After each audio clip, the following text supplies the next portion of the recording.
Mga idol, kahit man nga po na ipanalo ng Los Angeles Clippers ang Game 1 laban sa Dallas Mavericks nang wala si Kawhi Leonard, aminado pa rin naman ng buong team na kailangan nila ang presensya ng kanilang main superstar upang tuluyang maipanalo at makadiretso sa second round, kung saan posible nga pong makalaban nila dito ang mananalo sa bakbakan ng Oklahoma City Thunder at New Orleans Pelicans. Alam rin naman nga po mga idol na marami pang bagay ang mangyayari sa mga susunod na laro na kanilang serye, since inaasahan na gagawa dito ng adjustment ang Dallas. Mismong mga players na rin naman nga po ng Mavericks ang nagsabi na gagawa sila ng paraan upang makabawi next game, since ayaw nga po nilang mabaon sa kanilang serye. At sa kabutihang palad, para nga sa kupunan ng Clippers, sinabi na nga po ni head coach Tyronn Lue na sinisigurado nga po niya na makakahabol at makakapaglaro pa rin si Kawhi Leonard sa kanilang laban sa first round. Bagamat man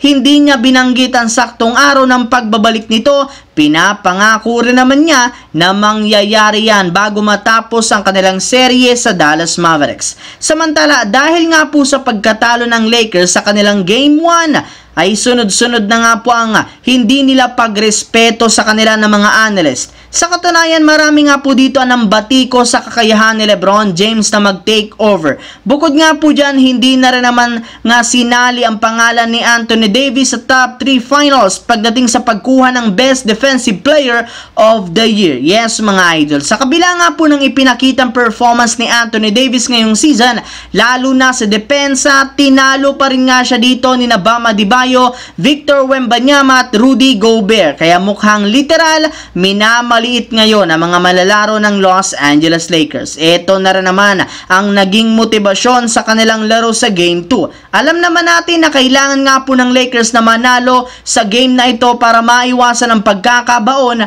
sa 0-2. At gaya nga po ng inaasahan, nakita nga natin ang pagiging playmaker at point guard ni LeBron James ngayon. Magandang adjustment ng Lakers ang kanilang ginawa sa simula, ngunit nasabayan pa rin naman sila kahit papano ni Nikola Jokic at Jamal Murray na desperado rin namang manalo. Bagamat man, nasa kondisyon ng Nuggets na dala na rin naman ang pagkapanalo nila sa Game 1. Nadala rin naman nga nila ito sa huling quarter ng laro matapos maipasok ni Jamal Murray ang game-winning shot nito kontra kay Anthony Davis. Marami nga po ang nagalit dito mga idol na mga fans dahil mismong literal nag-choke ang Lakers matapos silang makalamang ng 20 points at the third quarter. 2-0 na nga po mga idol, at ayon kay Coach Mike Malone, hindi malabo ang 4-0. Sa kabilang banda, kasunod nga po ng pagkabigo muli ni Chris Paul ngayong taon na makakuha ng kanyang unang kampiyonato sa Golden State Warriors, inaasahan na nga po na aalis na siya dito.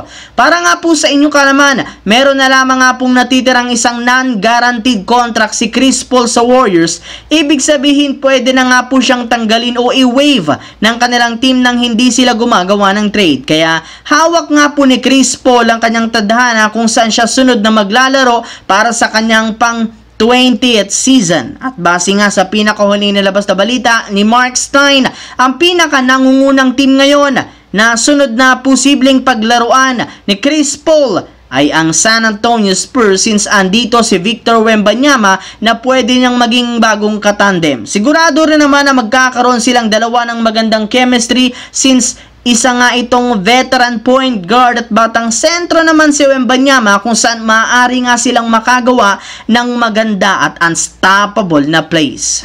So that's it mga idol, ang ating bagong video ngayon. Once again, this is your J-Zone TV. Huwag kalimutang mag-like at syempre mag-subscribe. Pindutin ang notification bell sa akin channel para lagi kayo maging updated sa mga videos na pinapalabas ko. Isang malaking shoutout sa lahat mga idol.